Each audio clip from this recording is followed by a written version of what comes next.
Call the meeting of tonight's budget workshop to order. First order of business is the Pledge of Allegiance.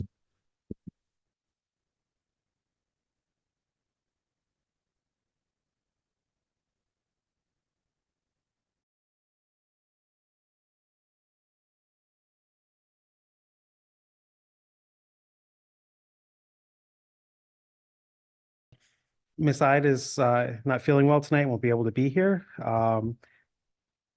Next thing on the agenda is public comment. Is there anyone signed up to speak tonight?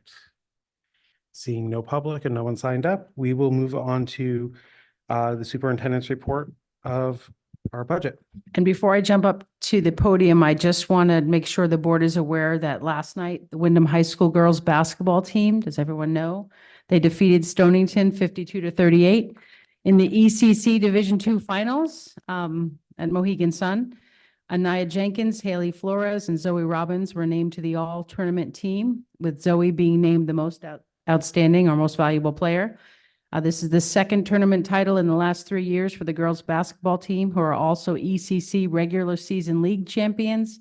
The Lady Whips will open the Class M state tournament on Thursday, February 29th at 6 p.m. in the Callahan Gymnasium. So I just wanted to give you a little good news on the athletic side.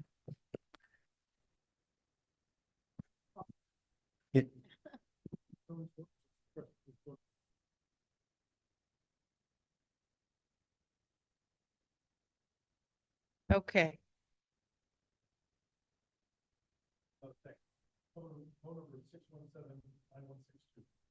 The only person missing is Dionysi. Could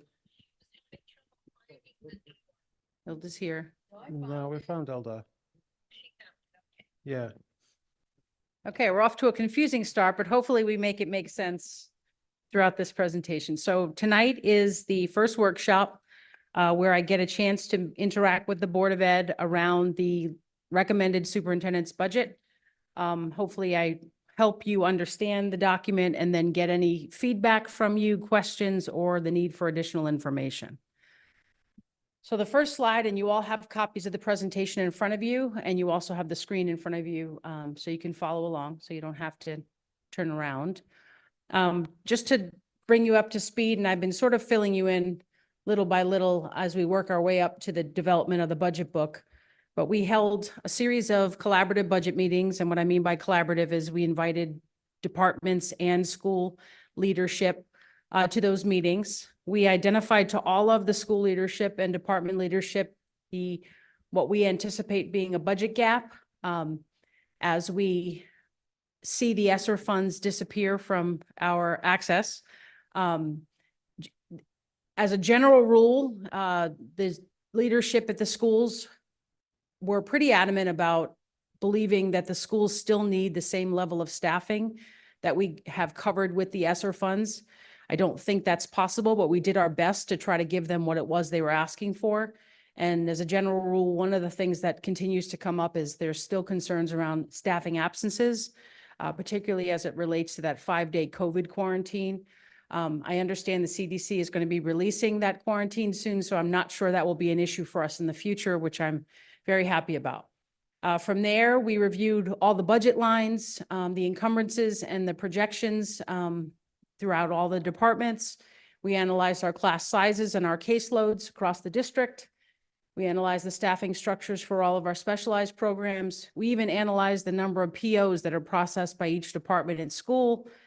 So the budget cuts and the budget structure that I'm going to talk to you about tonight, the goal was to limit the impact to our students and obviously limit the impact to our employees. And I'll talk through that during the presentation.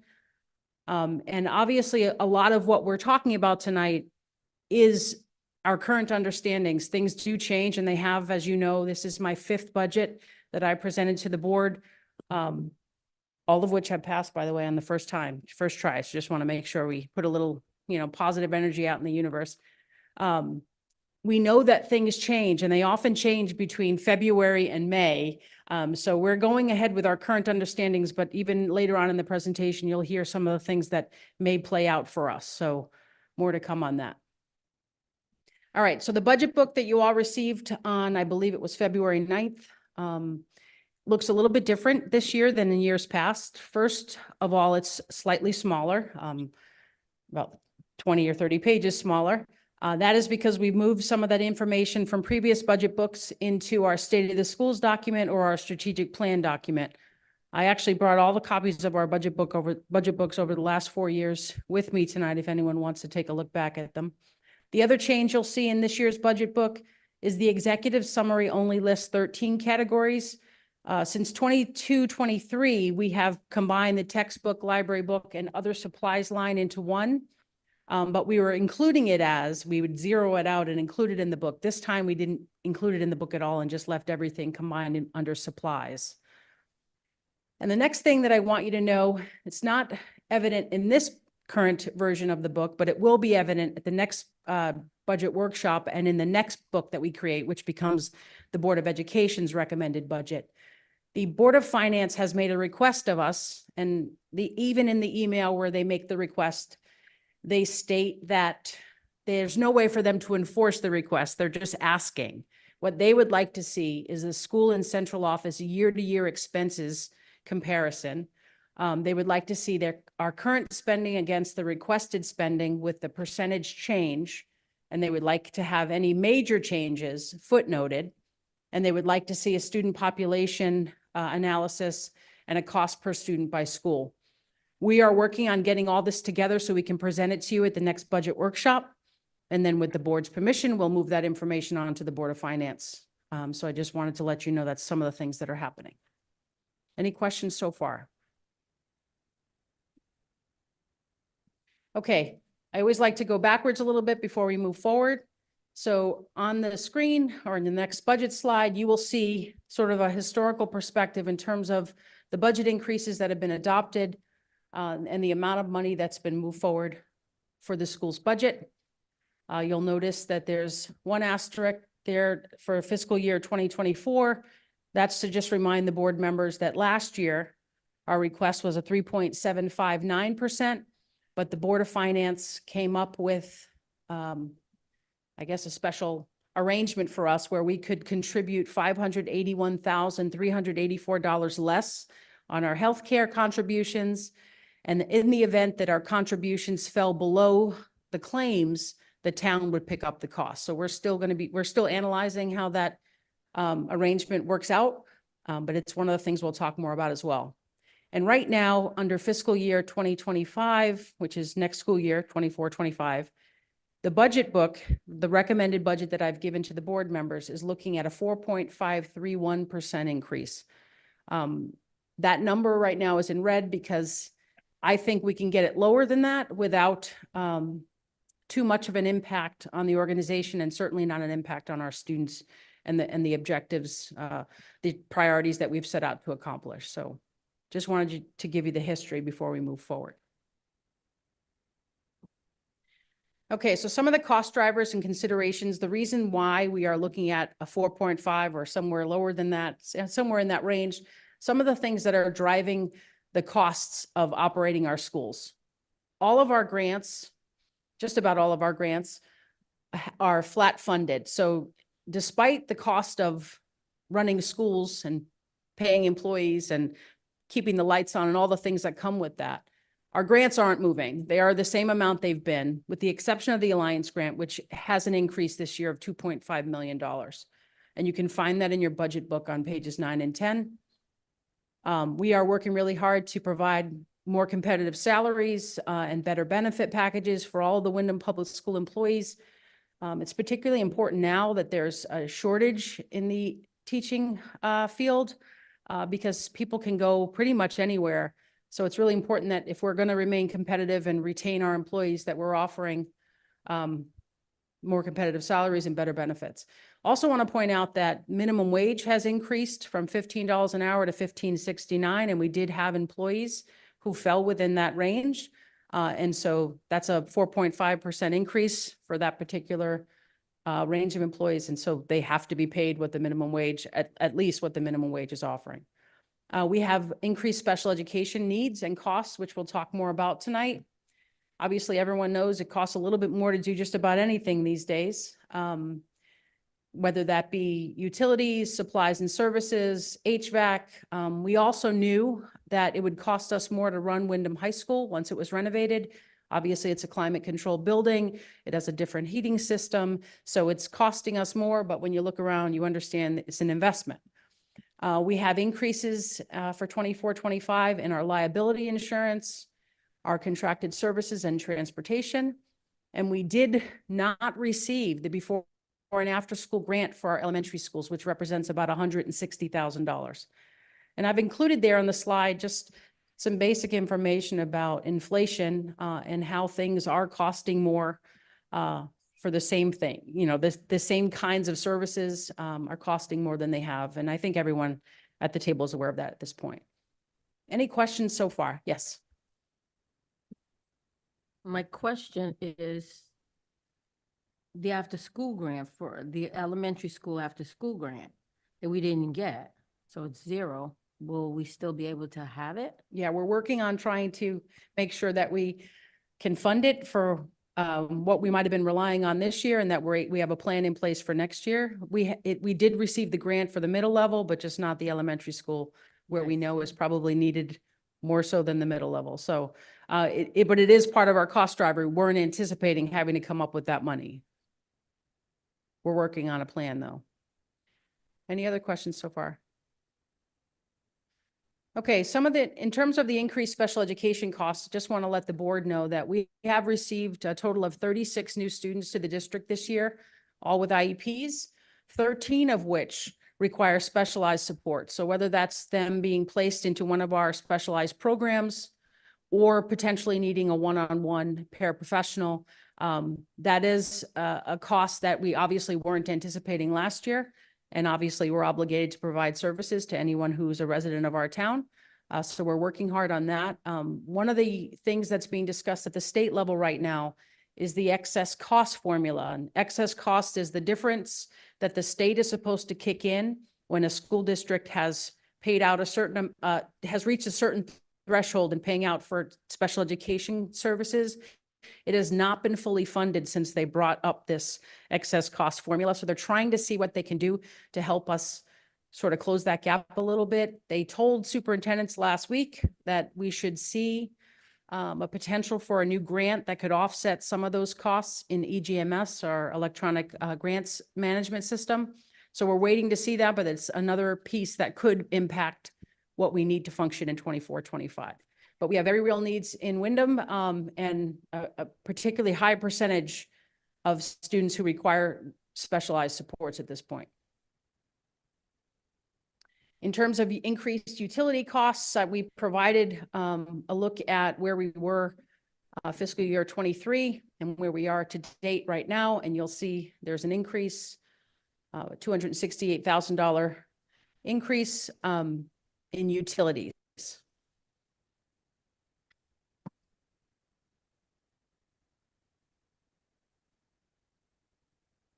Moving further along in the book, if you turn to page 48 in your book, you will notice that's our executive summary. We often refer to this page as the big buckets. And following the big buckets, which we're going to talk a little bit about next, but following the big buckets are the assumptions we've made when we were building the budget. And our strategy is to maximize our carryovers. We actually did an analysis of our fill rates on our certified staff and made some assumptions in the budget requests based on that data. And we obviously want to maximize the use of our ESSER funds before they disappear on September 30th of 2024. And then there's further information on the cost centers in pages 50 to 53. So we'll talk a little bit about that. All right, so I have a picture of the executive summary up on the screen. And you'll notice that if you just take the three top categories, major account number 1, 2, and 3, they total $36,594,405, which is just about 70% of the total budget request. Obviously, it's our employees, right? The people that make the district, that keep the district going and that help us to reach our goals in support of our students. So much of what I'm going to recommend tonight comes back to those three budget lines or account numbers because they represent 70% of the budget. Questions so far? Yes. Brandon? Yes, I see fiscal year 24 original appropriation, but projected for 25 is about short of $1 million less. Why is the? So you're going to see the recommended reductions that we're talking about further along, but there are some reductions. And remember, this is also just our general funds. There's other things being there are funds covering other pieces of it, but we're speaking about the 52 million in the general fund. But you're going to see the reductions that will help make this make sense, or at least the recommended reductions. The next page in your budget book, page 49, are the assumptions that we're making. Again, the assumption is that we receive $2.5 million more in alliance funds. As you know, and we've talked about in years past, we have the ability to carry over Medicaid reimbursement or the IDEAB grant can be carried over. We're making some projections about how much we might be able to carry over there. We can carry over funds in Title I. We have that legislation that popped up a few years back that allows us to set aside 2% to carry over. We have taken a look at if the recommended reduction in positions from the budget is something the board wants me to move forward with. We've looked at what that would help us reduce in terms of benefit contributions, and it's about 566,000. We have moved the Chromebook purchase out of general funds into our ESSER funds. And I agree, Brendan, using grants to cover technology is not a sustainable way forward. But because it is something that it can be covered easily by the ESSER grants, it seemed like it made sense, as did using the ESSER funds to cover instructional supplies. We also looked at our, as I mentioned earlier, sort of the attrition rates and the staff turnover rates in our certified staff over the last 3 years. And we're comfortable saying that we could reduce by $500,000, 507,000, in the variations that happen throughout a year in our district in terms of people moving in and out of positions. Obviously, if someone's in the position for the entire year, then everything you budgeted for their salary gets paid out. But if you have someone who doesn't start the school year right away or leaves the school year before it's over, there's always extra money from that salary line. So we're comfortable reducing our request by that amount. So we've made these assumptions in the budget request that's put forward, just so everyone knows that. Questions about the assumptions at this point? Okay, so, oh, I'm sorry. If we don't get these assumptions, then the amount we're asking for, it gets increased? Is that what you're saying? That is certainly a possibility. We're pretty certain we're going to hit these, but right, it's February. Some of these things don't even play out until a little later in the spring. So we're making an educated guess that that's what's going to happen, but it's not exact. It worked for us the last 2 years. I can tell you that much. Has Susan given us any idea of when the state's going to make some decisions on these grants? On which Susan grant? Johnson's, for the Alliance increase, for instance. Well, that I think has already been received, right? Like, yeah, we've gotten confirmation. On the Alliance. The Alliance, yes. The other ones are still, they're sort of within our control, so to speak. Give or take. Obviously, if we're trying to carry money over and we need it this year, then we can't necessarily carry it over, but we're working hard. We think these are on target. There's even one we think could be increased, which I'll talk more about. And, you know, just so everyone knows Rita Parsiak, my finance director. She tends to be really conservative in her thinking. So, right, Rita?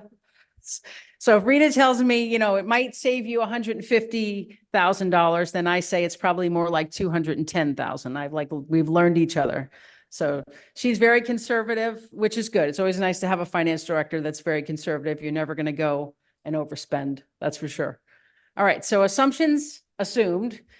The recommendations that I'm going to make and that I'd like to discuss with the board tonight are as follows.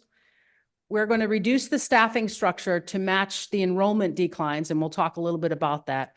And the fact that there's new kindergarten legislation that pushes back when students can actually start kindergarten. So we're not going to need as many kindergarten classes this year because we don't have as many students to actually educate at that level. We're working hard to reduce our spending and postpone upgrades. I really wanted to move us into Power School, but we're going to wait on that, maybe one more year. And all of the decisions we're making are really done with the idea that we do not directly want to impact our students. I do want to talk to the board about this idea of potentially closing a school at the end of 2024-25. That school that I'm talking about is Wyndham Center School, because it is our smallest school, and we'll talk a little bit about their enrollment and where there'll be. Actually, I can just share it with you now. Right now, today, Wyndham Center School has 207 students. Of the 207 students, I think 36 are fifth graders. And ultimately, our goal is to move the fifth grade back to Wyndham Middle School. Once the WECC leaves Wyndham Middle School, it's like a big puzzle, and goes back to its new home on the other side of the high school. That'll free up the hallway for where the fifth graders used to be, or will once again be. And at that point, if the fifth grade is moved back to Wyndham Middle School, Wyndham Center School will have about 160 children in it. Now, one of the struggles for us having these small schools, and we have actually several that are small, that happens to be our smallest, is you have to still provide all the same services to whether you have 160 kids or 460 kids, you need the same number of staff members. So we're spending an awful lot of money right now with our schools open, all of our schools open, as our enrollment declines. And it's getting harder and harder to justify keeping all the doors open, knowing that you still have to provide them with a full staff's worth of a full school's worth of staff members. So that's one of the things that I want to discuss with the board in this workshop and the next. The other piece that I think is important for us to consider, even though it's not included in the 4.531%, is moving the district to the state healthcare plan. And I'm going to give you we're going to give you some financial information about that and why I think it's important for us to at least consider that. Just so the board knows, it's a much better benefit to our employees. There's all sorts of research about it being more likely for them to take care of themselves if they're not on a high deductible healthcare plan. It's actually also much better for us in terms of predictable budgeting. Right now, we just go by the estimate that's given to us by Lockton and move, large amounts of money. This way we'll provide our finance department with a much more predictable structure for our healthcare benefits. And then I'm also going to share with you tonight the capital improvement projects that estimate a little over 500,000. I'm going to share with you even more that I think we need to hold off on, but they're all here in the presentation. So any questions so far? Yes, sir. Yeah, again, we're talking about the reduction in kindergarten because of the change in the state law. Have you now budgeted for an increase in the ECC? We actually didn't have to because of the way our early childhood program is set up. We've reduced the 3-year-olds to make way for the 4, soon to be 5-year-olds. We have the ability to do that because we actually have a full early childhood program. That's not true of a lot of places. Either they had to move the kindergarten teachers into their pre-K or they had to open up new pre-K classes. That, you know what I mean? We didn't have to do that. We've made adjustments. So we're not serving as many 3-year-olds? Correct. Obviously, the ones we're mandated to service hasn't changed, but we've reduced, the number of 3s to make up for the additional 4s. Mm-hmm. Yes. What about, I read that the state is asking districts to have waivers in place. So if how are we dealing with the parents who would like to start their 4-year-olds? And also after a year, it's just going to reset itself. So I'm a little concerned about cutting a teacher. Okay, go ahead now. So to the first part, the waiver, we currently have 14 families that have applied for a waiver, which factors into about what we anticipated. So the current reductions for the 24-25 school year hold right now. We have discussed, obviously, if for some reason registrations increase beyond what we anticipate, we would add back a classroom. And then in this, those reductions are actually made based on what we know about kindergarten. Our plan would be to reduce this year and add those back when the kindergarten enrollment returns. That would be our plan regardless of a budget ask. I just have a comment regarding the 3 years old. Happens to be that I know that on April 7th, the town is having a fair for parents at the community center for early childhood enrollment. So that would be accessible and available for the parents of 3 years old that need or want preschool. Any other questions? Okay. All right, so just giving you an idea, general summary, I want to point out that we haven't had any conversations with staff members specifically. So I'm giving you the information and it's in your budget book on pages 76 through 78. You will see a comparison of this school year as compared to what we're thinking for 24-25. So in summary, I have a list that we'll go through. I want to just let the board members know that the vast majority of the recommended staffing reductions are actually currently vacant, which is good for us because our goal is to reduce the staffing structure to meet up with our enrollment and, to obviously address what we have going on with the new kindergarten legislation. But we don't want layoffs. Not only are they detrimental to our employees' families and their lives in general, they also require the district to have to pay unemployment benefits, which means that you'd have to lay off more people just to make up the amount you're looking for. So that is not what we're looking to do. So it makes sense for us if we're going to make cuts to remove as many of the vacant positions as we can remove from the staffing structure because it doesn't impact kids, or at least we're living right now without the positions. So it's my assumption we can continue to live in 24-25 without those positions. There are also several reductions that are linked, as I mentioned, back to the enrollment numbers and the new kindergarten registration age. So in terms of our administrators, we're reducing by 2.5. Certified staff members have a reduction of 21. Non-affiliated full and part-time are reduced by 10.88, as you'll see in your budget book. The secretary's bargaining unit is being reduced by 2. Nurses, 1.5. Custodial and maintenance actually increased by 2, and we'll talk a little bit more about that. WFEP has increased by 5.8, and that's linked directly back to our special education needs. Crossing guards has no change, and food services, even though their budget is completely separate from the budget we're discussing tonight, is reduced by 1. And again, I just want to emphasize that the majority of those cuts that I'm recommending are currently vacant. Yes. I have a question or a request, I would say, if appropriate. Could we have like a little chart of these proposed cuts and with how many of those are vacant? Absolutely. Yeah, as this comes out public. Yes, we I wanna can. say of the 21 certified staff, 11 are. Yes. Yeah. Or Absolutely. We can provide you with all the cuts laid out, and then in fact, we know Chart. that, I know the exact chart we can use. We'll add a column and just put in whether or not they're currently vacant Thank you. or linked to enrollment or kindergarten. Right. So we can list all those for you. I can even email that to the board tomorrow. I can do that for you for sure. Just to remind the board members, though, we haven't spoken to specific staff because remember, reducing a position doesn't necessarily mean the person in that position is the one who's, going to be transferred somewhere else or in the event we're eliminating the position, doesn't mean they're going to lose a job. So I just want to make that clear. And our goal is not to have layoffs. So I want to keep saying that because that really is our goal. But yes, I will give that information to the board tomorrow. Any other questions?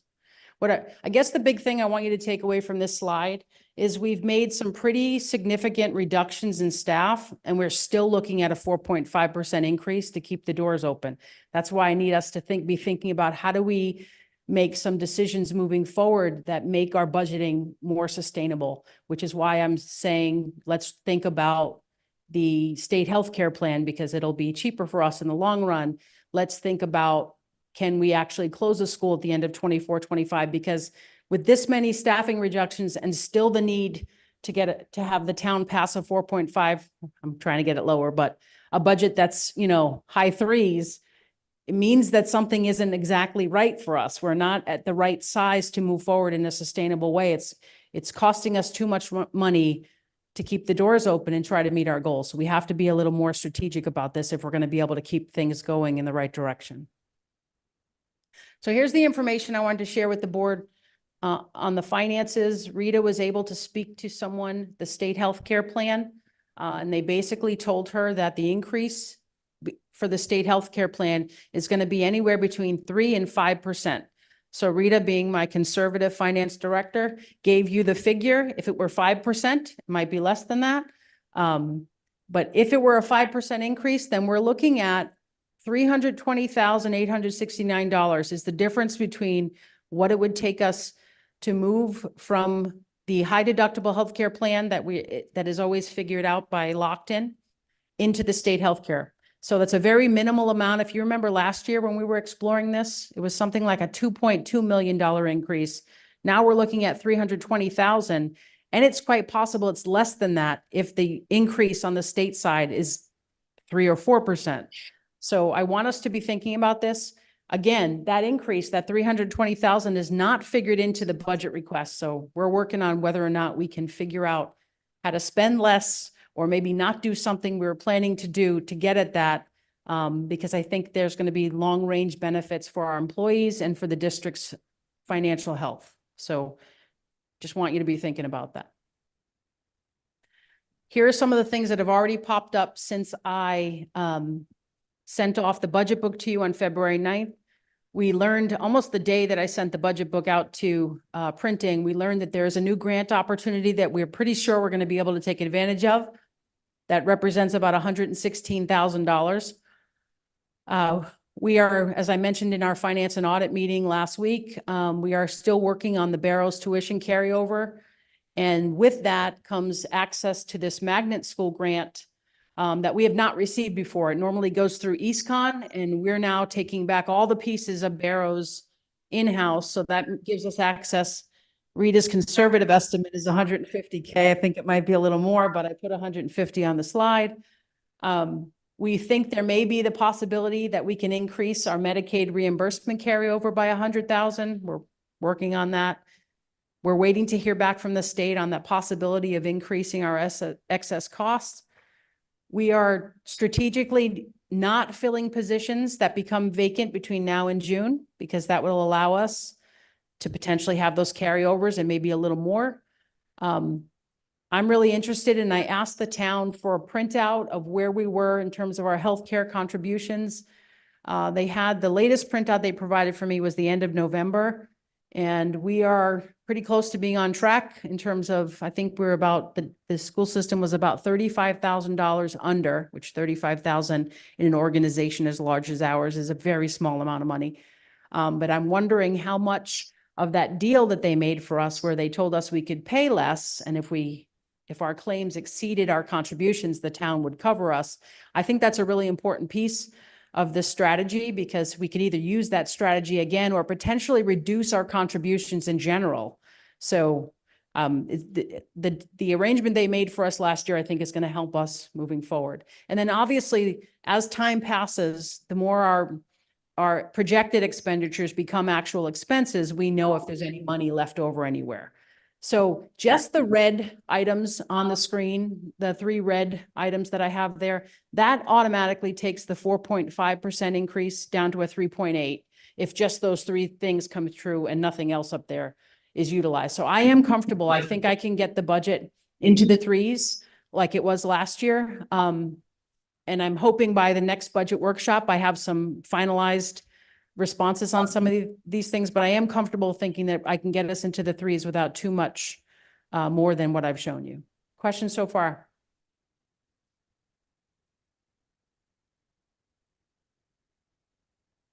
Okay, I'll move on to capital improvements. Just, you all have a list of them, but you'll see, obviously we're estimating costs. I had Sly go through and do what the acting director of facilities does to come up with some ballparks. We know that not all these estimates are going to be exact. In fact, we're learning that some services now have a much higher cost than what we anticipated, but he's given us some basic breakdowns of the things we need in terms of district-wide purchases, some upgrades at Wyndham Middle School. And I will let you know that there's a series of upgrades at Wyndham Middle School currently in the works, but we're not able to start them. They are dealing with the athletic field, the track, the tennis courts at Wyndham Middle School. The problem is the high school is utilizing that space while they're working on our fields here. So until the high school fields are usable, we can't do some of that work there. So that's one thing I want the board to be aware of. You'll see Sweeney has a continued focus on removing the old tiles from three to four more classrooms, and Barrows has some upgrades that we're looking at. What I want you to see on the next slide is the number of things that are requested for our elementary schools that we have to obviously think carefully about. So there's at least $1.7 million in additional things that we will need to look at in the very near future. For example, North Wyndham needs new windows. Natchog will need new boilers, or we keep talking about them like they're two. I don't know if there's some way to have one more efficient boiler that runs the whole building, but anywhere from 500,000 to who knows. And Wyndham Center, if we were to leave that school open, they would love a new playscape, and we know that there's a major traffic issue on the road in front of that school, and we're looking at about $400,000 to try to improve, expand the parking lot and improve that, people get in and out, especially in the morning and afternoon. So I don't recommend moving these capital expenditures forward until we have a better handle on what's happening with elementary consolidation, but I do know that they're there should anyone have any questions. And last but not least is an opportunity for you to ask questions, make comments, request more information. Thank you. Does anyone have any questions or comments? Nisi? I have a comment. This is my first time listening to your reports. What an amazing job. Oh, thank An you. amazing job. Very well explained. I really appreciate that. Thank you for that feedback. Thank you. Anyone else? Mary? Yeah, I mean, the first one is just that, you characterized the loss of positions as a reduction in force, which is a legal term for layoffs. So, at what point are we going to know if that's the direction the district is moving in? So I'm going to email you the list that Katina requested that will show you how many of those positions are currently vacant. I think it's like 75 or 80% of the reductions we've talked about are actual vacancies, which means it's a reduction in force in terms of who is in our staffing structure, but it's not an impact to a human being because there's no one in that position. So once you see that chart, it'll make more sense for you. I'm worried because that's a kind of random way to, approach the staffing in the sense of somebody's not in a position that the students need, somebody's not a teacher in a classroom. We have a long-term sub instead or something like that. So this will become permanent. And that to me is a very concerning impact on students, 21 teachers who right now aren't in place, and going forward, having this kind of uncertainty about what is going to be covered, what isn't. I guess as soon as you see the list, we can have a follow-up conversation. Potentially, we could add a discussion point to next week's board meeting if you'd like. Yes. Me than you. I have a question about educating the homeless. What does that look like? What does that consist of? I don't know what are you looking at something in On the the budget book, Yeah. page 9. page? It's like almost halfway down. Okay, so that's a grant received, that's a grant, a grant we received to help support the costs associated with our homeless population. Well, that's actually Robinson, there he is. It's Robinson's department. He can speak in detail about it, but that's the grant, the homeless grant. Speak of it. You have specific questions? Well, I'm speaking because I'm working at the Holy Family Home and Shelter. Okay. And so that's why I asked. Oh, I see the kids leave, they go off to school and then come back. okay. You have specific questions? If you do, I can invite them up, or you can send them to us and we'll answer them at the next. I'd like to invite you up. Right? Why not do it now? On our budget workshop. So what will be your question? So what does, May I, yes, because, yeah, are you referring to on-house students who come to our shelters who are out of town? specifically, I'm specifically asking about what goes into this? How is this $13,200 spent? Is it busing kids out of So town? most of who that are money homeless goes toward here in town? transportation. Okay, Some of them are actually I from need- in town, going from one school to the next. The other ones are from out of town as well. So the McKinney-Vento actually allow us to pay intra-district students from other districts to be transported. So we're responsible for half of the price. So that $13,200 cover that cost. okay. So most of the money for homelessness actually goes to transportation, which is the biggest Transportation. driver cost. Okay. Absolutely. Any question? Any more Anything questions? else? Just transportation? Mostly it's transportation, supplies, care packages. We try to help the families when they have issues with the rent.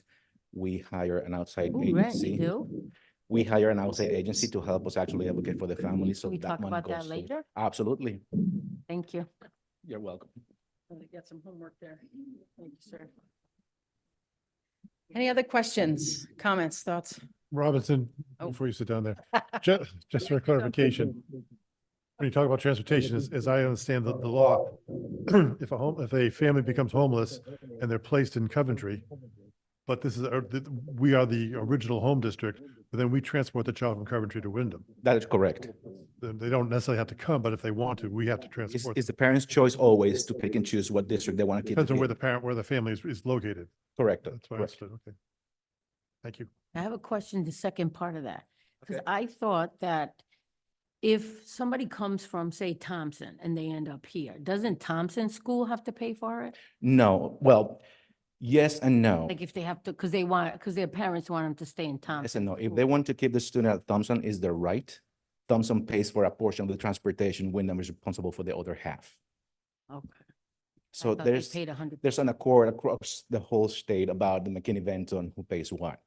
So if my student ends up in Plainfield, for example, they can stay here. I will provide transportation. I could bill Plainfield for half of the transportation.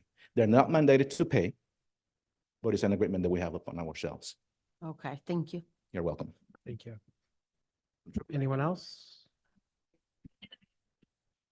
All right, we'll let Paula go. Let me hold the mic to the speaker here. Go ahead, Paula. The line item in the revenue summary regarding tuition, the magnet school. I didn't get that. Let's try to. Go ahead and say it, Paul, and then I'll repeat you. Right, the tuition at the magnet school, there's a reduction proposed for next year. Would that be because of fewer out-of-town students? Do you know that? Did you Hang catch on, that? Paula, Rita's coming with the answer to that one. For those who couldn't hear, Paula, she was asking of, there's a reduction in the budget for or for tuition students from Barrows, and she was wondering what the cause of that was. She sees it on the executive summary. I think that's what she's looking I at. think it's the revenue page. Oh, well, she did- No, I think she's talking about the revenue Oh. page where it's. Paula, what page? It's page 10. Page 10. Rita knew. I just trying to find the page, sorry. Yeah, I believe what that has to do with, Paula, is the anticipated carryover for Barrows. We're still working on that. So the anticipated revenue for next year is just for the actual kids. It's no carryover yet. Does that make sense? We have carryover in this year and we're not sure how much we can carry over next year. And we're still working with EastCon to wrap all the because we took over all the finances for the Barrows tuition. So we're still wrapping that up. No, it's no reduction in the numbers. Thank you. Anything else, Paula, while I got you here? Thank you. Thanks. Katina? Yes, thank you for the clarification that reduction in staff is a legal term. I never knew that. But in order to help that discussion at next meeting, in addition, and maybe this is impossible to do, but I think it is.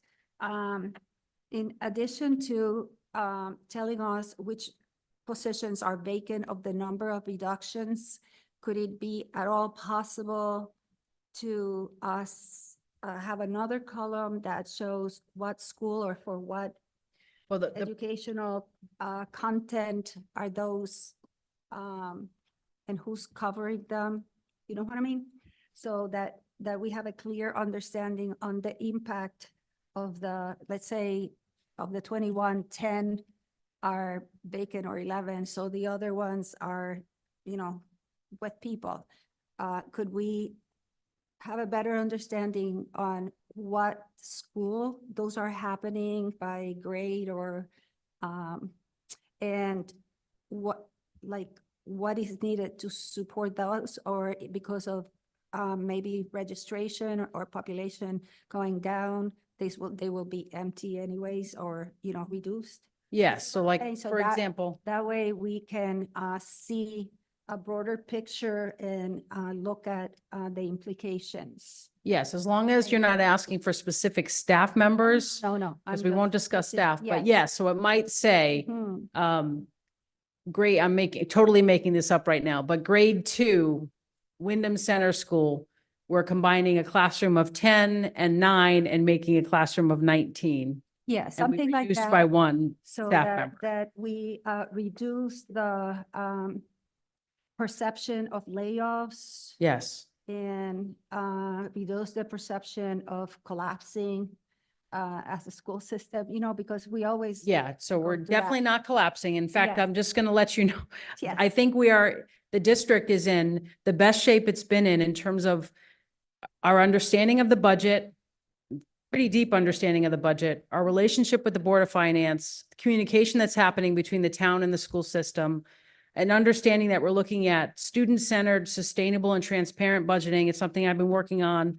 We're not collapsing, and we're doing our best to make sure that human beings are not impacted by the decisions. Absolutely, I agree with you, but Yeah. since, we catastrophize things, as Well, I think humans, I mean, humans. I understand, Mhm. people hearing that they might lose a job, that's a really Yeah. scary thing. We don't want to go there Absolutely. because I don't think it's going to happen. I think we have enough information on the turnover that this district has experienced for decades now. It's not a new thing. It's a thing about Wyndham, right? That when I first got here, everyone told me people come to Wyndham, they get this amazing exposure to professional development, and they don't stay that long. Mhm. That was something I heard back in 2016. Whatever the reasons are, people do move in and out of this district. So we think that even with the people, with the positions that are impacted, and again, most of the positions I'm recommending removing from the staffing structure are vacant. We think we're going to be able to move people around. Can I add one? Yeah. So, Mhm. so what I would add when Dr. Youngberg says vacant, there are some positions that are strictly, we would have made them regardless of budget because low enrollment, like a class size of 9. And what'll happen is that reduction will actually fill a vacancy. So when we use the word vacancy, sometimes in the case of position that is open, we'll actually have a teacher in it now because we're making an efficient reduction of something that really, of like, for example, a low caseload of like, say, 1/3 of what the current average is in the district. That position will fill an existing vacancy that we can't find someone for. So thank you for all that clarification, because that's exactly what I would like the board to have information on, so that we can see clearly the impact on people and students.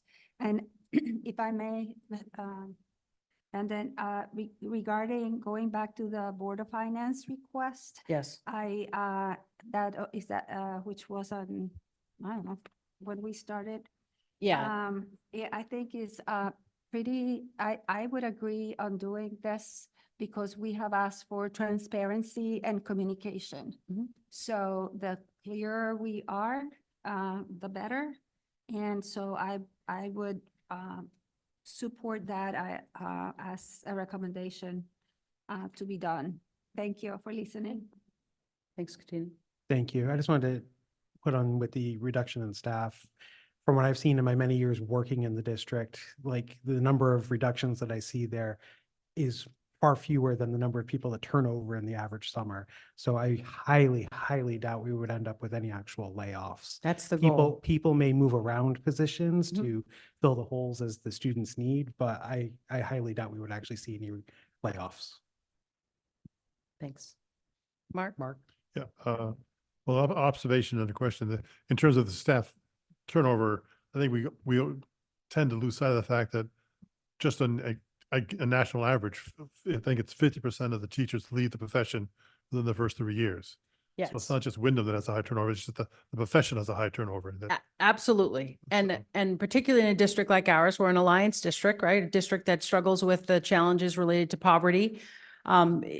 Our averages across the alliance districts are higher than the national average. Right. It's a tough place to be. but yeah, but if But it you're wasn't, right. 50% are going to go because they just Yeah, figured out they don't want to be teachers after the first couple of years. right. It's not what they thought it was going to be. Right. It's not Leave It to Beaver anymore. Yes.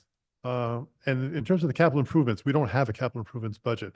I know in the past, that probably would have come out of Brendan's committee, the Yeah, and I brought it So- to normally we present the capital improvements at the first budget workshop. We actually missed school planning and design because we didn't post on the snow day. So this would have gone through his committee, but it didn't get there. So I'm sharing it with the board. Right. Is- Well, that would be my request is that we see a separate capital improvements budget because this is not going to be operational money. This will be separate money. So I don't want to get it mingled with the operational budget. I don't know when it's scheduled for Brendan's committee to look at I know every year we're supposed to come up with a Yes. 5-year plan and Well, one of the things the town has asked again for is a 5-year plan, and I've let them know that it's difficult for us to come up with a 5-year plan if we don't know exactly what's happening with the elementary consolidation and construction project. Like, I'll just give you an example. This list of items right here, if we know we're not going to be occupying these buildings in 2 or 3 years, are we going to make these kinds of investments in them? Like, that's just a prime example. So it really is difficult for us to think out 5 years when we're not sure if they're even going to be our spaces. So, but we'll make sure that his committee gets. they the could be list. on a 5-year plan, but just not implemented. We could say that we're going to do this repair in 3 years if we're still here, but it doesn't mean that we have to do them. It just is a plan that. So we definitely have that plan of all the things that we know need to be done in these buildings, but I think what's going to end up happening, I'm hoping what's going to end up happening is we're not going that route because we have a new Yeah, building. I agree, but I still want to see a separate capital improvements budget is what I'm asking for, if Okay. you will. And what you mean is these items that he's requesting to have added into this year's capital improvement. Whatever the committee come up as a Fair enough. capital needs. I mean, Yep. in the past, we've listed 20 of them, of which we know we might get 5 done or work on 5 because Sure. And there's quite a lengthy list, and I guess it'll be for the next committee. Sly can go through each of the things that are on the current capital improvement or in the funds, but we haven't either started or not finished, or there's quite a lofty list of things that are out there. So or a roof issue as well as are we looking at roof at North Wyndham? I believe we are. It's already. It's in the process. started. Robinson and I know it's in process. Any other questions or requests for information, Mary? Yeah, Question. first a comment, which is that, whatever teacher turnover figures are, many teachers leave this district and go teach somewhere else, so they aren't leaving the profession. But I just wanted to look at this healthcare plan and ask, first of all, what is the timeline? Because when we looked at it last year, there are specific dates, I believe, when this can occur. And then the other issue is that the town, in making that deal about taking money out of our budget and putting it in their budget, and then saying they would reimburse us if we need, so where are they going to be about this? Because they take our, what is it called? The reserve, and they put it in the town budget, so. So you want more information on the state healthcare plan, start date, and This year, like when do we need to start it? But also, what about the town? yeah, so we had a conversation last year with the town. I haven't had a conversation since last year.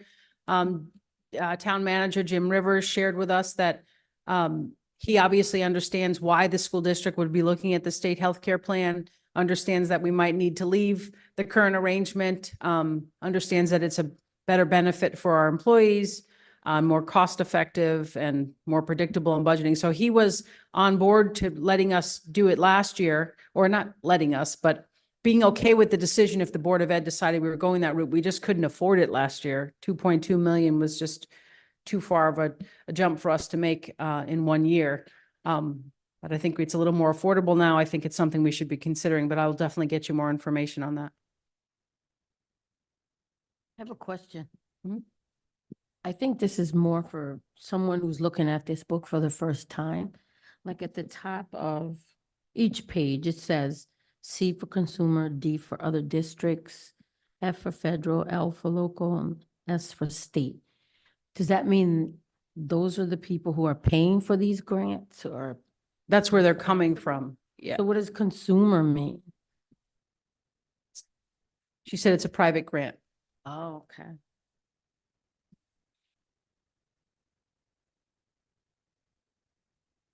Any other questions, thoughts, feedback? Yeah, Yes, one sir. more, just a detailed question. Page 61.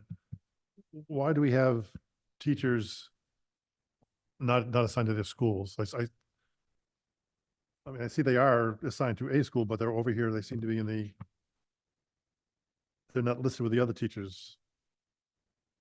Page 61. Up page 61, there's Yeah.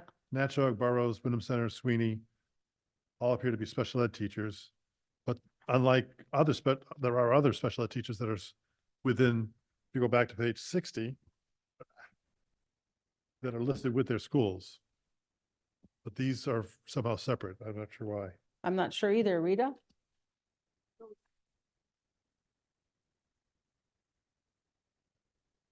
I think the account numbers are just listed in order.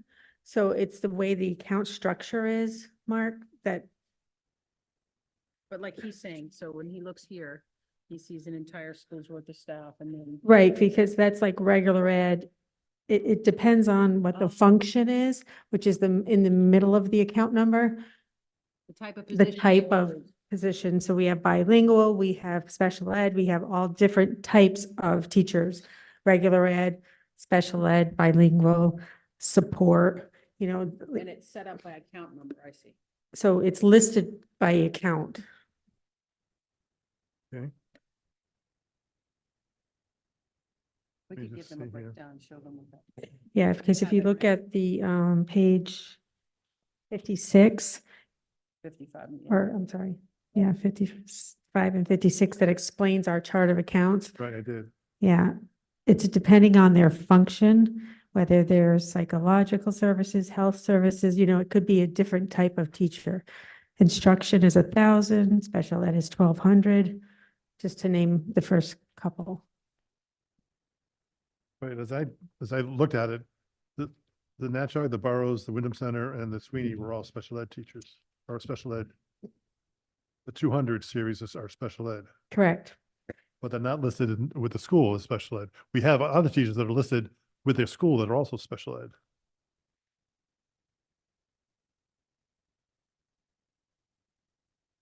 I would have to look at why they're not a 0, and they're a 1. That second part of the chart of accounts. Right.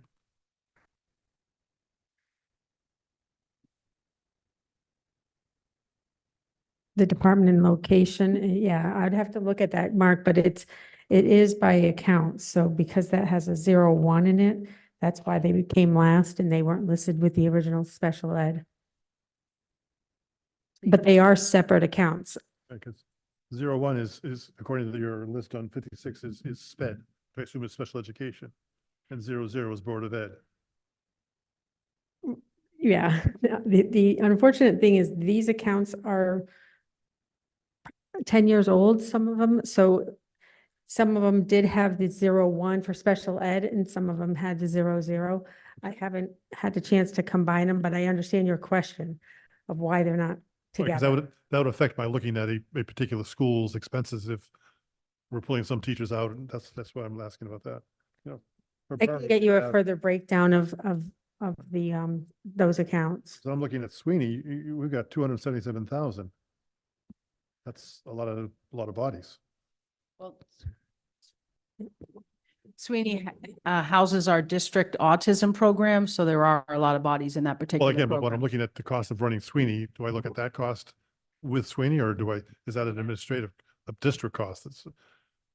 That's what I'm wondering, because you're talking about closing a school. I'm talking about looking at the numbers if decide which school I'm going to close. I just wanted to see how those numbers fit into the individual schools. That's all. Okay. So you need follow-up information. If you can, yes. Yep. Just clarification. Got that? Thank you. Anyone else? Oh, Rita has one more I just comment. want to, I just want to say, I think, Mark, when I do the comparison by school that the town is asking for, I think we'll see a better picture. Okay. Yeah. But I'll look into that as Because well. again, and Burroughs is 293,000. That just seems, it's a large chunk when I'm looking at staff. I have a question. Do the security guards have a pension? That's a I great don't question. see it on here. No, No? No, they have, Here comes Rita. they're in the same union as the paraprofessionals. So they have like a buyout when they retire. It's sort of a pension, but it's a lump sum. Yeah, yes. in fact, I think the powers are the only union we have that doesn't have a pension. Um, Maybe. Yeah, I'm sure of it. You want Yeah. clarification on that too?